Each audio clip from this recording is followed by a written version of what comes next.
Hello, my name is Pri and today we'll be talking about periods. Yes, periods.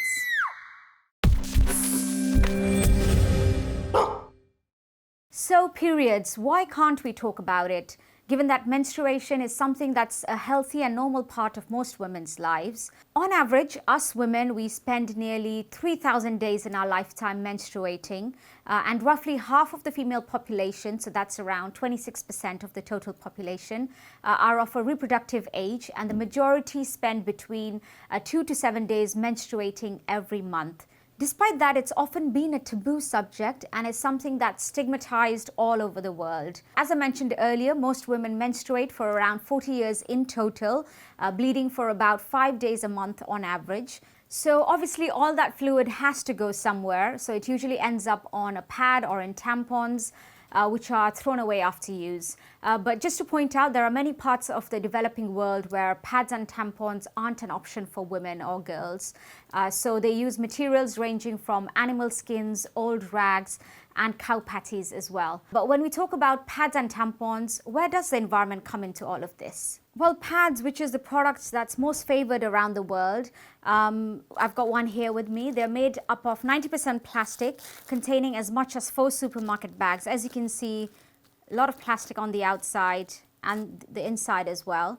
Many women are actually still unaware of this. Even I didn't realize the high amounts of plastic that I use in pads. I knew it was the packaging, obviously, because that's pretty obvious.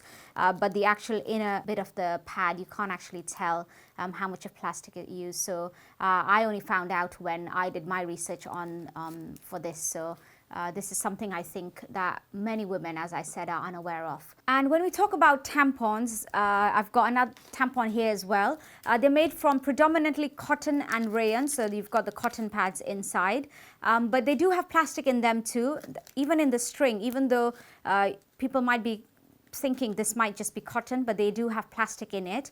So this is, if you look at a product like this has got a cardboard applicator, but it does have plastic in it too. But you also find those that have the outer bit of the tampon is completely full of plastic, so there's no cardboard at all. So a lot of plastic is being used, and as I mentioned, the string, which might not look like plastic, a lot of them do have plastic in it as well, which we can't see. So let me give you some figures now. In the UK, a staggering 4.3 billion disposable menstrual products are used every year. So obviously this creates a huge amount of avoidable waste, with much of this being plastic. Women also unfortunately flush pads and tampons down the toilet, which cause sewer blockages. And what's even worse is that many pads and tampons end up in the sea and are washed up on beaches. In Britain, around 1.5 billion to 2 billion menstrual items are estimated to be flushed down the toilets. Which is obviously, as I said, not good for the environment. Figures from the UK's Marine Conservation Society from 2017 reveal that on average, 4.8 pieces of menstrual waste are found per 100 meters of beach cleaned. So for every 100 meters of beach, that amounts to around 4 pads, panty liners and backing strips, along with at least 1 tampon and applicator.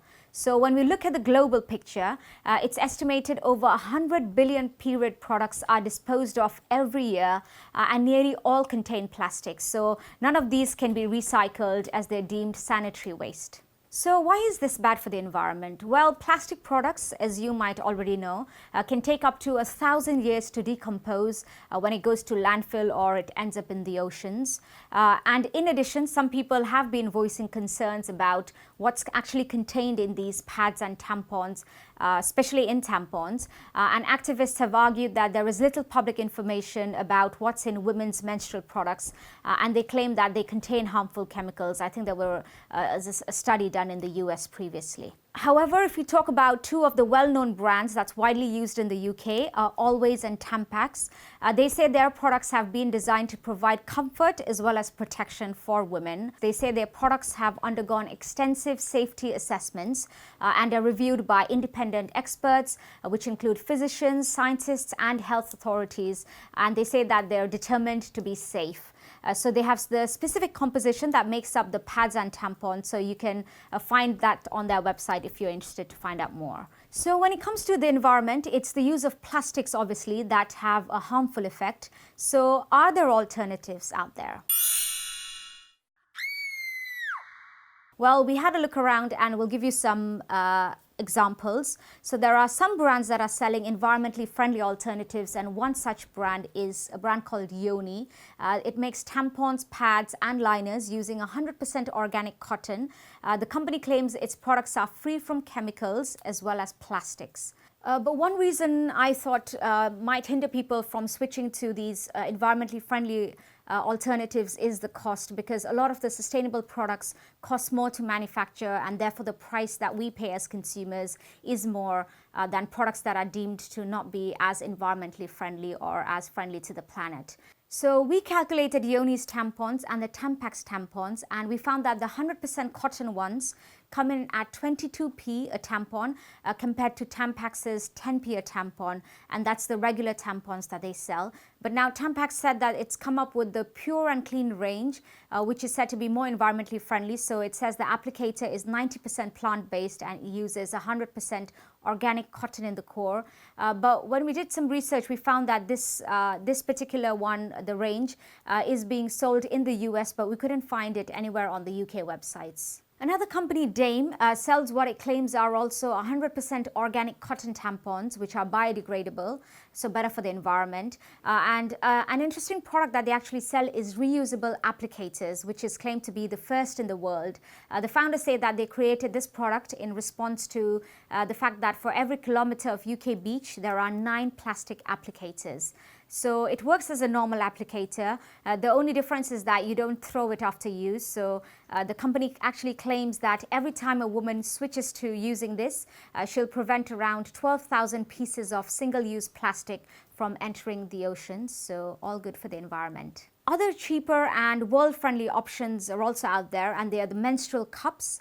They are small flexible cups made of silicone or latex rubber, and instead of absorbing the blood flow like with pads and tampons, it catches and collects it. So they need to be changed twice a day. Instead of chucking it away after you use, you can simply just wash it and then reuse. So it costs about between 15 to 30 pounds, and they're said to last up to 10 years, so less waste in landfills, and this means less money to be spent over time as well. But some could have issues about when they can empty it, and it could get messy. That's what I thought anyway, especially when you're in public places or public toilets. But if you switch to this, then kudos to you. So next up, there is the period underwear. I was looking at a brand called WUKA, I think it's pronounced. So you have to basically just put them on. They have individual pairs depending on how light or heavy your flow is during the time of the month. So you can wear the heavy range all night or for around 8 hours. And it's claimed to hold around 4 tampons worth of blood, which is around 20 ml. So it costs around £20 to £25 a pair. You'll need to obviously stock them up if you want to switch to this, because you'll have to obviously change them and reuse them. So another option we found for you is the reusable period pads. So they're made from layers of absorbent fabrics such as cotton or hemp. Another use of the cannabis plant, we've actually previously done a video about how sustainable cannabis is compared to cigarettes. So do make sure you check that out on our channel. So for the period pads, they can be hand or machine washed as usual. And I looked up on Amazon, and I think you can buy a pair of 10 for around £20.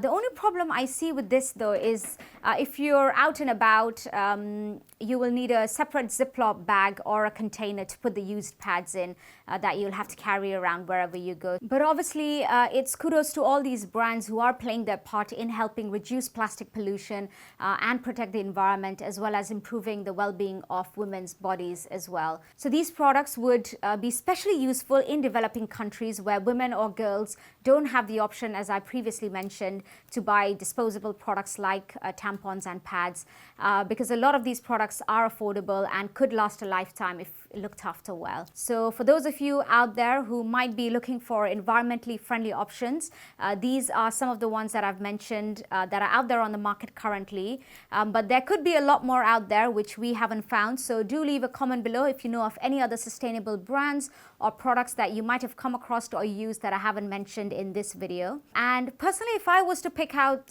from one of the options that I mentioned, I'd probably go initially for the 100% cotton tampons and the reusable applicator for the tampons, just initially just to try those out. It's obviously when you compare it with what is currently being used or what I use, the normal pads and tampons, it's quite easy to use compared to the panties or the reusable ones, which I said is, you know, you have to carry it around where you go.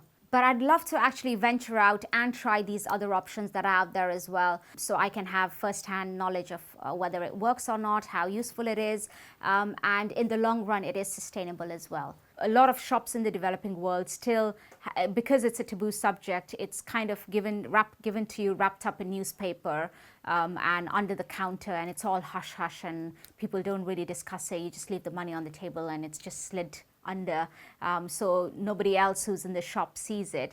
But I think it's also the case in the UK itself here, where I've had conversations with people in the office, with friends and family, and they've said that a lot of men, if a woman wanted the necessities from the shop and she was at home, a lot of men would actually feel embarrassed or wouldn't feel comfortable going to a shop and just buying a packet of pads or a packet of tampons. So I think this mentality needs to change, so there's more discussions about periods, and it just becomes a part of just normal conversation. Hopefully this video will help start a conversation, however small, about this topic. And if you've had any experiences with any products we've mentioned, or you'd like to recommend anything that I've missed out, do feel free to do so by leaving a comment down below. So thank you very much everyone for watching today, and hopefully you've absorbed all the information we've given you to help make sustainable choices moving forward. But before you get your chocolate bars, make sure you like, subscribe and hit the notification bell. See you next time.